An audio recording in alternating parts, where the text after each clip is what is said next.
ജനങ്ങളുടെ പോക്കറ്റ് ചോർത്തുന്ന രീതിയിൽ സംസ്ഥാനത്ത് വീണ്ടും ഇന്ധനവില കുതിച്ചുയരുകയാണ്. വെറും 10 ദിവസത്തിനിടയിൽ 3 തവണയാണ് നിലവിൽ പെട്രോൾ ഡീസലിന് വില കൂടിയിട്ടുള്ളത്. ഇന്ന് പെട്രോളിന്റെ വില 87 പൈസയും ഡീസലിന് 91 പൈസയുമാണ് വർദ്ധിച്ചിട്ടുള്ളത്.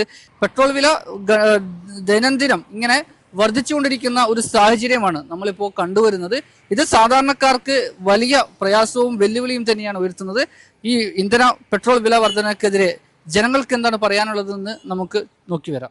ഇങ്ങനെ വർദ്ധിച്ചുകൊണ്ടിരിക്കുകയാണ്. 10 ദിവസത്തിനിടെ 3 തവണ വർദ്ധിച്ചു. ഇപ്പൊ 100 രൂപ എന്താണ് നമുക്കിപ്പോ പ്രത്യേകിച്ച് ഒന്നും ചെയ്യാൻ പറ്റൂലല്ലോ. ഇതൊക്കെ അഡ്ജസ്റ്റ് ചെയ്ത് പോവാം.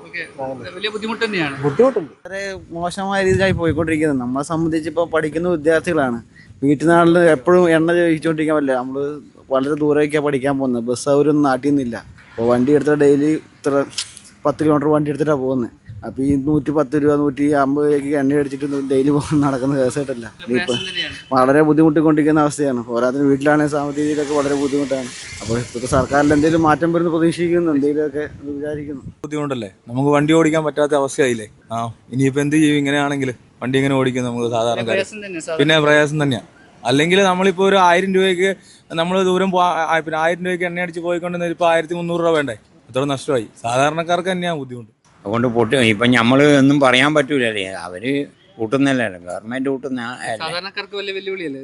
സാധാരണ ഇതിൽ ഒളിയാന്ന് പറഞ്ഞിട്ട് നമ്മളെന്താ ചെയ്യണ്ടേ? അതിൻ്റെ മുകളിൽ ഇപ്പം കൂട്ടുന്നതിന് കൂട്ടും. ഇപ്പം യുദ്ധമല്ലേ, നമ്മൾ ക്ഷമിച്ച് നിൽക്കുക. നമ്മളിവിടെ തന്നെ ബാക്കിയുണ്ടാവുമെന്ന് ഇപ്പം ആയിരിക്കും പറയാൻ പറ്റുക. തുടർച്ചയായി ഉണ്ടായിക്കൊണ്ടിരിക്കുന്ന ഈ വിലവർധന തീർത്തും സാധാരണക്കാരായ ജനങ്ങളെയാണ് വലിയ രീതിയിൽ ബാധിക്കുന്നത്. ദൈനംദിനം പണിയെടുക്കുന്ന ഒട്ടനവധി സാധാരണക്കാരായ ജനങ്ങളെയാണ് ഇത് വളരെ വലിയ രീതിയിൽ ബാധിക്കുന്നത്. എല്ലാവരും പ്രതിസന്ധിയും പ്രയാസത്തിൽ തന്നെയാണ്. നിലവിലെ പുതിയ ഗവൺമെന്റ് ഒക്കെ വന്നിട്ടുണ്ട്. എന്തെങ്കിലും ഒരു മാറ്റം ഈ വിലവർധനമൊക്കെ ഉണ്ടാകുമെന്ന പ്രതീക്ഷയിലാണ് എല്ലാ ജനങ്ങളും. ക്യാമറമാൻ ജിതിനൊപ്പം അഫ്ലഹ്, ഏജന്റ് ന്യൂസ്.